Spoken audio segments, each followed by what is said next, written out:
Aujourd'hui, à 84 ans, Clint Eastwood continue de réaliser des films, de piloter son propre hélicoptère et de fréquenter une femme 2 fois plus jeune que lui. Il commence sa journée à 5 heures du matin par une séance d'entraînement qui laisserait la plupart des trentenaires à bout de souffle. Il déteste les fêtes d'anniversaire, mais vient de dépenser des millions pour une nouvelle propriété, simplement parce qu'elle lui plaisait. Le cowboy le plus coriace d'Hollywood ne s'éteint pas lentement. Il fonce droit devant. Même ses propres enfants ont du mal à croire à la vie qu'il mène. « Oh mon Dieu!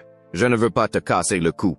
Je suis lourd. »« Ce n'est pas si lourd que ça, » répond-il avec un sourire. Clint Eastwood n'était pas destiné à devenir une légende. En fait, rien dans sa jeunesse ne laissait présager l'image rude qui fait aujourd'hui sa renommée. Contrairement à la croyance populaire, il n'est pas né dans la misère. Il est venu au monde le 31 mai 1930. Pesant plus de 5 kilos, si gros que les infirmières l'ont surnommé Samson. Sa famille vivait dans un quartier aisé de Piedmont, en Californie.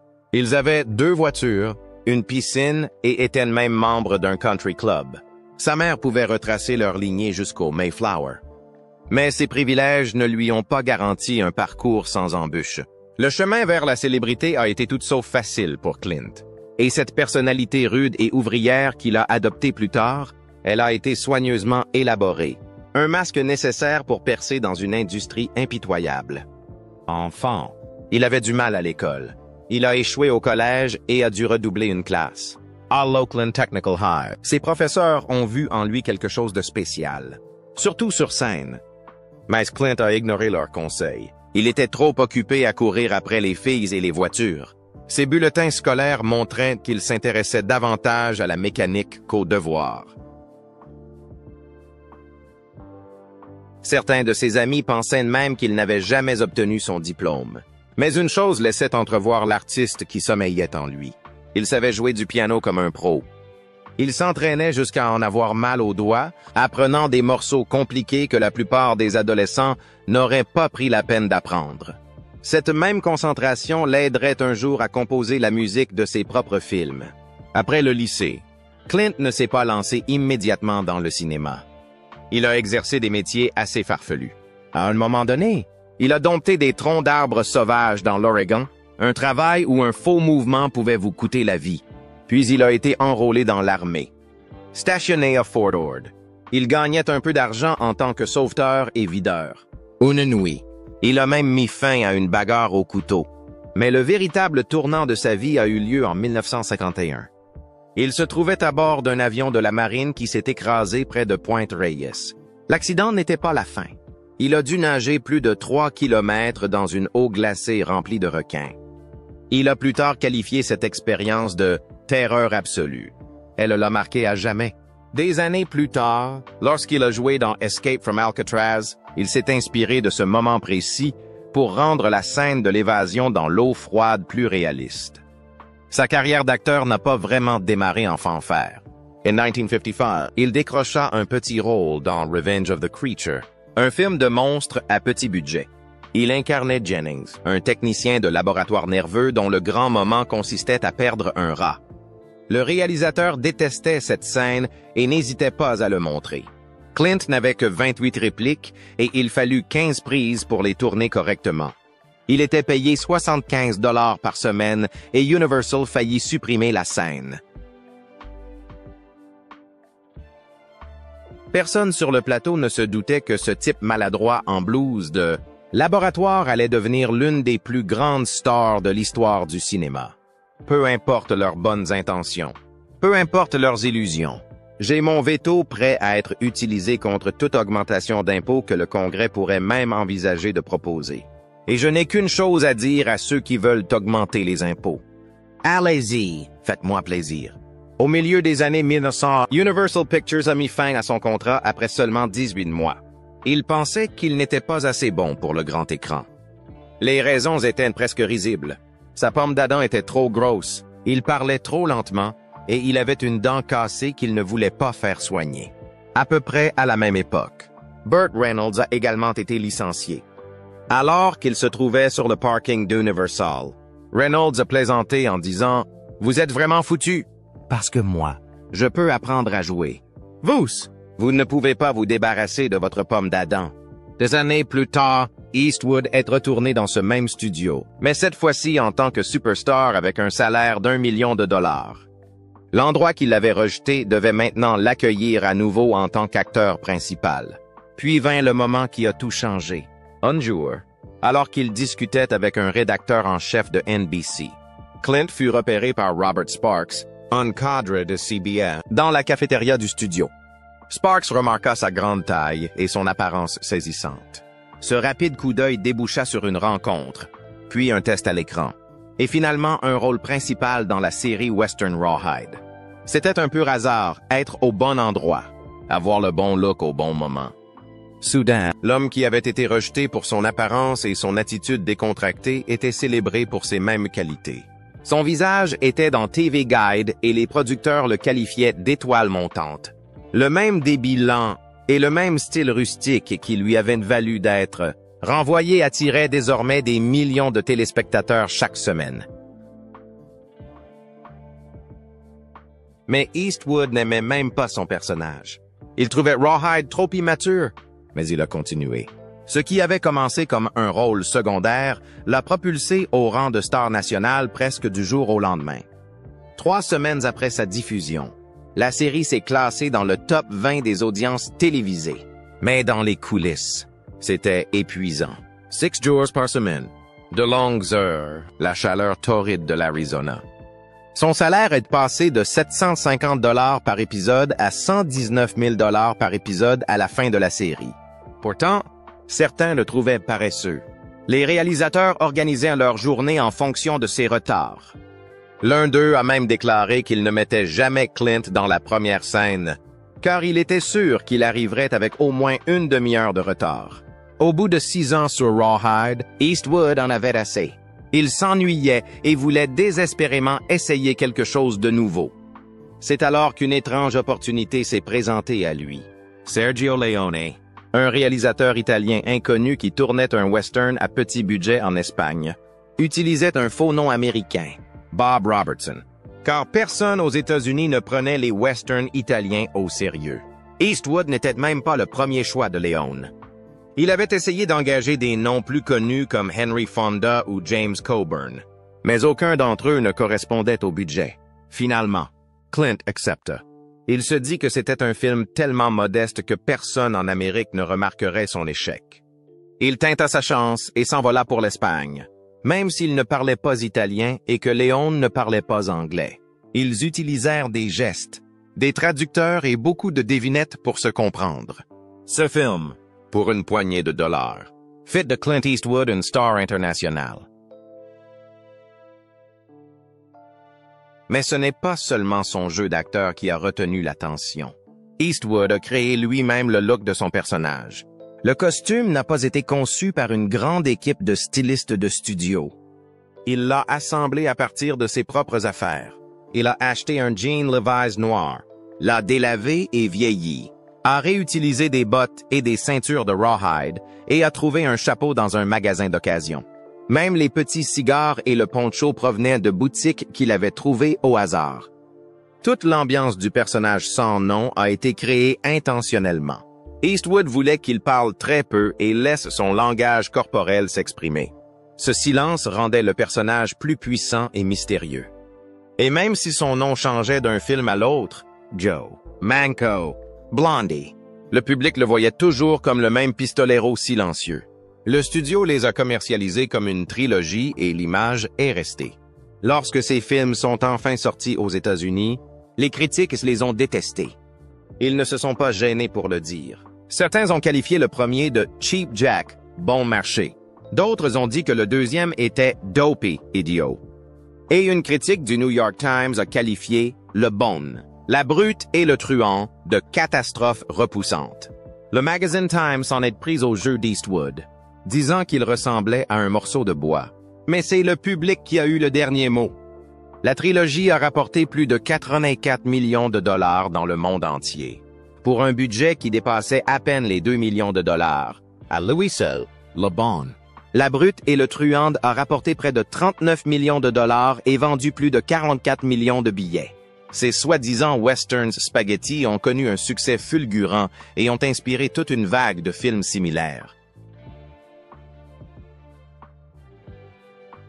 Les critiques ont fini par se rallier, mais pas avant qu'Eastwood ait déjà changé la donne.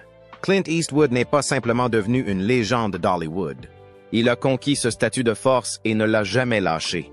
Son ascension vers la célébrité a fait un bond en avant en 1971 lorsqu'il a endossé le rôle du détective Harry Callahan dans Dirty Harry. Mais croyez-le ou non, ce rôle ne lui était pas destiné. Il a d'abord été proposé à Frank Sinatra, qui a travaillé dessus pendant des mois avant de le refuser. Paul Newman a refusé parce qu'il n'aimait pas la politique. Mais Newman ne s'est pas contenté de refuser.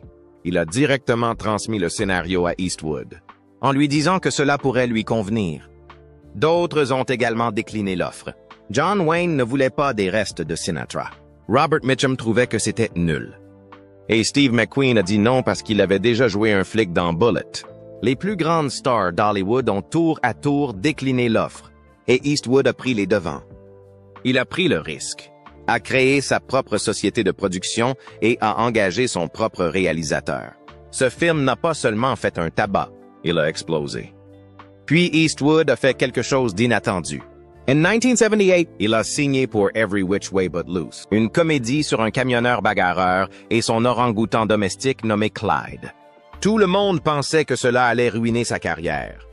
C'était le dur à cuire de Dirty Harry. Et maintenant, il faisait du babysitting avec un singe? Mais Eastwood s'en moquait. Il croyait en ce film. Le film a été descendu par la critique, mais le public l'a adoré. Il a rapporté plus de 100 millions de dollars et est devenu son plus grand succès. Plus surprenant encore, la suite a rapporté 70 millions de dollars supplémentaires. Au total, les deux films ont rapporté près d'1 milliard de dollars selon les normes actuelles. Mais derrière les rires se cachait une sombre histoire. Clyde, l'orang-outan, aurait été battu à mort par son dresseur après avoir volé des beignets sur le plateau. Une fin tragique pour l'une des histoires les plus étranges d'Hollywood.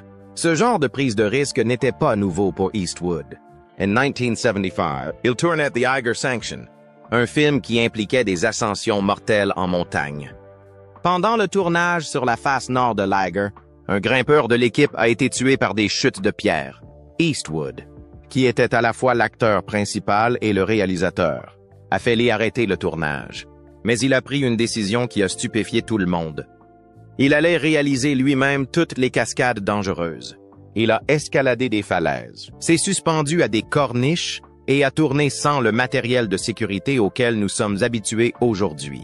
À 44 ans, il a risqué sa vie pour le film. Et ce n'était même pas sa première expérience avec la mort. Des années plus tôt, il avait survécu à un accident d'avion dans des eaux infestées de requins pendant son service militaire. Il a déclaré plus tard que s'il avait su qu'il y avait des requins, il serait probablement mort de peur. La confiance que Eastwood avait en lui-même l'a également empêché de se lancer dans des rôles qui ne lui convenaient pas. On lui a proposé le rôle de Superman à la fin des années 70. Oui, Superman. Mais il a refusé catégoriquement. « Ce n'est pas pour moi », a-t-il répondu. Il en a été de même pour James Bond. S'il avait accepté, il aurait été le premier Américain à incarner 007. Mais il savait mieux que quiconque. Il comprenait son image. Eastwood n'était pas un homme en collant ou en smoking. C'était un homme au regard perçant et armé d'un pistolet. À la fin de la décennie, Clint Eastwood n'était plus seulement un acteur de premier plan. Il était également une force derrière la caméra. Avec sa propre société de production, La Malpaso Company, il avait son mot à dire sur tous ses films. Il ne se contentait pas de choisir ses rôles. Il les façonnait de A à Z. Si le scénario ne lui convenait pas, il le modifiait. Si le studio hésitait, il insistait davantage. Même lorsque les gens se moquaient de lui pour avoir joué dans une comédie avec un singe, il a réussi à faire de ce film un succès et a gagné une fortune. Clint Eastwood jouait depuis des années, mais en 1971, il en avait assez de suivre les règles des autres. Il voulait réaliser, prendre le contrôle total de ce qui se passait devant et derrière la caméra. Ainsi, lorsqu'il a fait ses débuts en tant que réalisateur avec Play Misty for Me, Il s'est lancé à fond. Passe de plan B. Pas de doute. La plupart des réalisateurs débutants dépassent le budget, prennent du retard et se font broyer par la politique des studios. Eastwood a fait le contraire. Il a tourné tout le film dans sa ville natale, Carmel by the Sea, en utilisant des lieux réels comme une station de radio locale et un restaurant au lieu de décors sophistiqués. Il a terminé le film en avance et en dessous du budget, avec 50 000 $ d'avance. Même la musique a été choisie selon ses critères. Il a personnellement obtenu les droits de la chanson The First Time Ever I Saw Your Face de Roberta Flack pour seulement 2 000 $, et celle-ci est devenue un tube. Le film a rapporté plus de 10 millions de dollars et a lancé la carrière de réalisateur de Clint Eastwood avec fracas. Mais ce n'était pas seulement de la chance. C'était une stratégie. En 1967, Eastwood pensait déjà à long terme, lassé du système rigide d'Hollywood. Il créa avec son conseiller la société Malpaso Productions. Plus qu'une simple entreprise, c'était un message. Malpaso signifie « mauvais pas », en référence à l'agent qui avait averti Eastwood que jouer dans des western spaghetti le ruinerait. Au contraire, ces mêmes westerns lui ont permis de gagner suffisamment d'argent pour acheter des centaines d'hectares près de Malpaso Creek et bâtir un empire créatif. Lorsqu'il a réalisé Hang 'Em High, son premier film sous la bannière Malpaso, il n'était pas seulement l'acteur principal, il en était également le producteur. Et lorsqu'il a battu tous les records du box-office lors de son premier week-end d'exploitation en 1968, Clint Eastwood n'était plus le héros de la série télévisée Rawhide. Il était devenu une véritable force. Mais ce qui distinguait vraiment Eastwood, c'était sa façon de travailler sur le plateau. Alors que d'autres réalisateurs passaient des jours à perfectionner une scène, Eastwood était connu pour la tourner en 1 ou 2 prises. Pas de cri, pas de KO. Juste une concentration silencieuse. Il pensait que la première prise était souvent la plus réelle, la plus vivante. Les acteurs ont vite compris que s'ils n'étaient pas prêts, ils risquaient de ne pas avoir d'autre chance. Jeff Daniels a dit un jour, « Il faut être prêt, car on n'a qu'une seule prise. » Matt Damon, il a dû supplier pour en avoir une deuxième. Mais cela a fonctionné. Cette méthode a aidé Eastwood à guider des acteurs tels que Hilary Swank et Gene Hackman vers des performances oscarisées. Clint Eastwood était déjà une légende hollywoodienne au début des années 90. Mais ce qui allait suivre allait le propulser dans une toute autre dimension. Tout a commencé avec un scénario de western intitulé The Cut Whore Killings, qui n'était pas vraiment une œuvre que les studios avaient envie de produire. Même Francis Ford Coppola s'y était essayé dans les années 80, sans parvenir à le réaliser. Mais Eastwood y avoue quelque chose. Il en a acheté les droits et a simplement attendu. Pendant des années, il a voulu mûrir pour ce rôle, au sens propre du terme, quand il a enfin tourné le film, intitulé Unforgiven, à l'âge de 62 ans. Le moment ne pouvait pas être mieux choisi. Le film a explosé, rapportant 159 millions de dollars avec un petit budget et remportant plusieurs Oscars.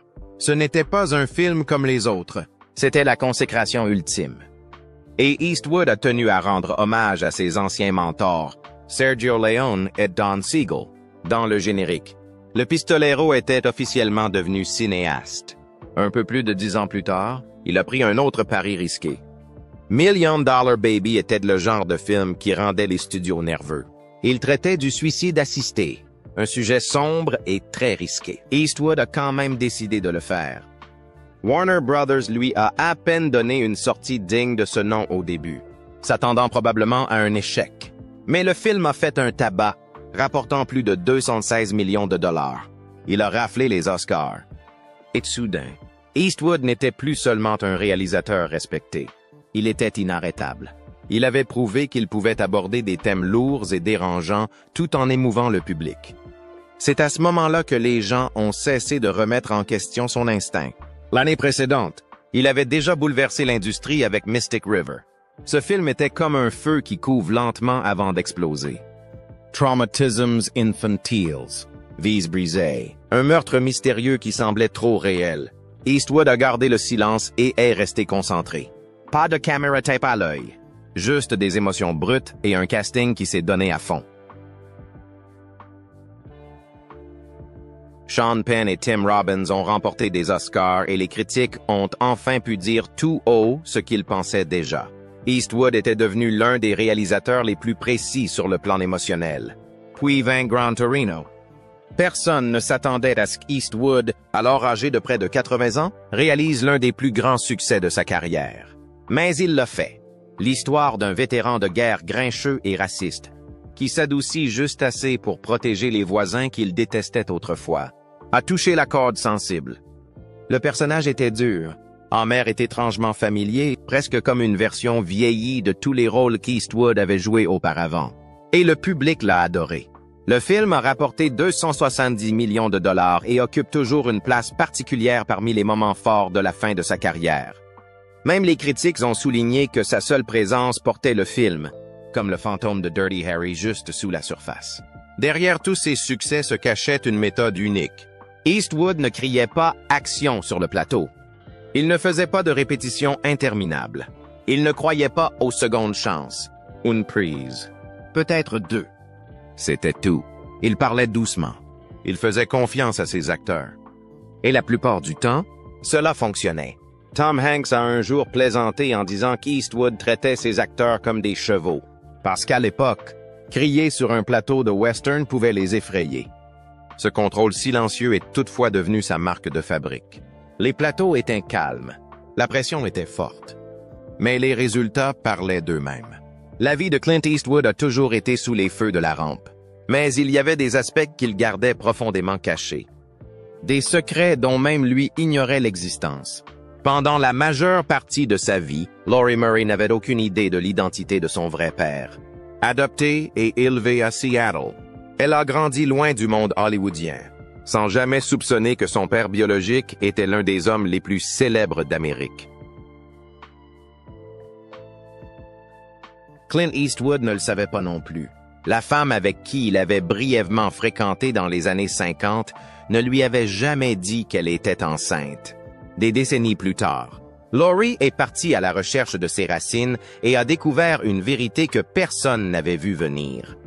Quand elle l'a contacté, Clint, alors âgé d'une soixantaine d'années, l'a accueilli avec une chaleur discrète. Ce n'était pas un scandale. C'est devenu un lien. Ils se sont liés autour du golf.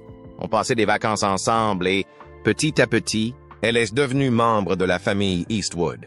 Mais le monde ne l'a découvert qu'en 2018, lorsqu'elle s'est fièrement présentée sous le nom de Laurie Eastwood lors de la première du film The Mule. C'est ainsi qu'un secret vieux de 64 ans a été révélé au grand jour. Mais les secrets n'étaient pas rares dans le monde de Clint. En 1959, alors qu'il était marié à Maggie Johnson, il a entamé une liaison passionnée avec la cascadeuse Roxanne Tunis. Ce n'était pas une simple aventure. Elle a duré 14 ans. Tout le monde sur le plateau était au courant. Il ne le cachait pas. De leur relation est née une fille, Kimber. Mais Eastwood a également tenu cela secret. Roxanne était plus qu'une simple maîtresse. C'était quelqu'un qui tenait profondément à lui et qui est resté à ses côtés même après la fin de leur histoire. Ils sont restés proches. Lorsqu'elle est décédée en 2023, Eastwood a été très affecté. Elle avait fait partie de sa vie pendant plus de 6 décennies. Puis vint Sandra Locke. Leur histoire a commencé comme une romance hollywoodienne, mais s'est terminée comme un drame judiciaire. Ils ont vécu ensemble pendant 14 ans, période pendant laquelle Clint était encore techniquement marié. Lorsqu'elle est rentrée chez elle en 1989 et a découvert que les Locke avaient changé, tout s'est effondré. Elle a intenté un procès. Il lui a proposé un contrat avec un studio. Elle a découvert qu'il l'avait payé en secret juste pour qu'elle renonce. Elle a intenté un nouveau procès, cette fois pour fraude. Le tribunal a découvert un Clint différent, en colère, sur la défensive et visiblement amer. L'affaire s'est terminée par un accord à l'amiable. Mais les dégâts étaient considérables et irréversibles. Ce couple autrefois puissant ne s'est plus jamais adressé la parole. Pendant que tout cela se déroulait, Clint avait déjà commencé un autre chapitre secret de sa vie. Au début des années 80, alors qu'il était encore avec Locke, il a rencontré Jocelyn Reeves, une hôtesse de l'air. Elle est devenue la mère de 2 autres enfants, Scott et Catherine. Leur acte de naissance indique « père inconnu ». Ce n'est qu'en 1990, lorsqu'un tabloïd a découvert la vérité, que le public l'a appris. Sandra Locke n'en savait apparemment rien non plus. Jaslyn a gardé le silence, ne l'a jamais poursuivi en justice et n'a jamais fait de vagues. Mais à mesure que les enfants grandissaient, les tensions familiales ont commencé à éclater au grand jour. Les diatribes en ligne de Catherine et ses menaces de poursuites judiciaires en 2024 ont montré à quel point la situation restait fragile, même des décennies plus tard. Dans ces dernières années, Clint a trouvé une certaine stabilité. Elle s'appelait Christina Sandera. Elle n'était ni une star ni un mannequin. Elle travaillait comme hôtesse dans son hôtel à Carmel lorsqu'ils se sont rencontrés en 2014.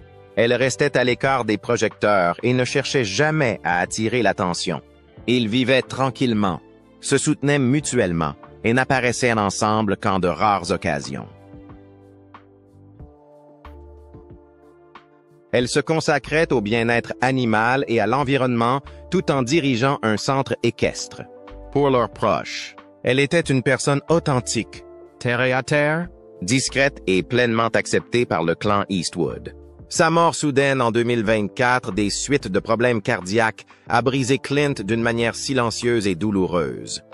Sa déclaration a été brève, mais ses proches ont compris l'impact de cette perte. Aujourd'hui, à 94 ans, l'homme autrefois connu pour ses rôles de solitaire glacial s'est adouci d'une manière que personne n'aurait imaginée. En tant que père, il était strict, distant et inflexible. Mais en tant que grand-père, il est complètement différent. Sa fille Francesca le décrit comme chaleureux, enjoué et complètement sous le charme de ses petits-enfants. Il assiste à leurs matchs. Il rit davantage. Il se trouve ridicule parmi les jeunes parents, mais cela lui est égal. Il a gagné le droit d'être sentimental, voir sa famille s'agrandir, avec ses imperfections et ses désaccords, semble lui avoir apporté une paix qui lui a échappé pendant la majeure partie de sa vie. À 84 ans, la plupart des gens ralentissent, réfléchissent à leur passé, profitent du soleil ou font de longues siestes. Passe Clint Eastwood. Il vient de terminer la réalisation d'un autre film, Juror No. 2, et ce n'est pas un adieu tranquille et nostalgique. C'est un thriller incisif et obsédant qui pose une question terrifiante. Et si vous étiez celui qui a accidentellement commis le crime que vous devez maintenant juger en tant que membre d'un jury, c'est le cauchemar auquel est confronté le personnage de Nicholas Hoult dans le film. Ed Clint, d'une manière ou d'une autre, sait toujours exactement comment rendre cette tension réelle. Il a tourné le film rapidement, proprement et sans fioriture, comme il l'a toujours fait. Même à 94 ans, sa mise en scène est rigoureuse, son instinct infaillible et son style toujours aussi minimaliste. Pas de main tremblante, pas de ralentissements sentimentaux, juste du pur Clint. Tout le monde pensait que ce serait son dernier projet, bien sûr. Mais avant même que le film ne fasse la une des journaux, les rumeurs ont commencé à circuler. Il a déjà choisi les acteurs de son prochain film. Alors que l'industrie pensait qu'il allait prendre sa retraite avec ce dernier film, Clint en prépare discrètement un autre. Il ne parle pas de retraite. Il ne parle pas de son âge. Il continue simplement à travailler. C'est tout. Fin 2024, une controverse surprenante a secoué le monde du divertissement. Une interview YouTube dans laquelle Clint Eastwood parlait de son film Juror No. 2 a soudainement disparu de la plateforme. Il n'y a eu aucun avertissement. Aucune revendication de droit d'auteur et aucune raison officielle n'a été donnée. L'animateur, connu sous le nom de Magnus, a déclaré que la vidéo avait simplement disparu. Cela a déclenché une vague de spéculations en ligne. Beaucoup ont pensé que Warner Brothers était derrière cette suppression, d'autant plus qu'Eastwood avait fait des commentaires audacieux sur le politiquement correct et le mouvement MeToo pendant l'interview. Les fans ont rapidement souligné le caractère étrange du timing. L'interview a disparu juste au moment où le film sortait dans certaines salles. Certains ont pensé que le studio essayait peut-être d'éloigner l'attention du film, craignant que les opinions tranchées d'Eastwood ne suscitent des réactions négatives. La situation s'est rapidement transformée en un débat plus large sur la liberté d'expression à Hollywood. Les partisans d'Eastwood ont fait valoir qu'une personne de son envergure, âgée de plus de 90 ans et toujours en activité, devrait pouvoir s'exprimer librement sans que le studio n'intervienne. D'autres ont estimé qu'il pouvait y avoir des raisons juridiques ou contractuelles qui n'avaient pas été rendues publiques. Au cœur de tout cela se trouvait Clint Eastwood lui-même, un homme qui continue de travailler à 94 ans et refuse de ralentir. Selon sa fille Allison, Clint Eastwood n'aime pas fêter son anniversaire. Il ne veut même pas que l'on en parle. Elle a déclaré un jour qu'il voulait simplement travailler et profiter de la vie, et que les tentatives pour lui organiser une fête ne marchaient jamais. Il refuse systématiquement. Cette attitude en dit long sur sa personnalité. Clint Eastwood a toujours privilégié son travail plutôt que l'attention que celui-ci lui vaut. Il n'a jamais été du genre à courir après les récompenses ou à se prélasser sous les projecteurs. Même aujourd'hui, alors que la plupart des gens de son âge sont à la retraite depuis longtemps. Il continue d'aller de l'avant. Allison, qui a joué à ses côtés dans plusieurs films, dit que la plus grande leçon qu'il lui a apprise est de ne pas prendre la vie trop au sérieux. Cette mentalité explique tout. De son refus discret de fêter son anniversaire à la façon dont il aborde en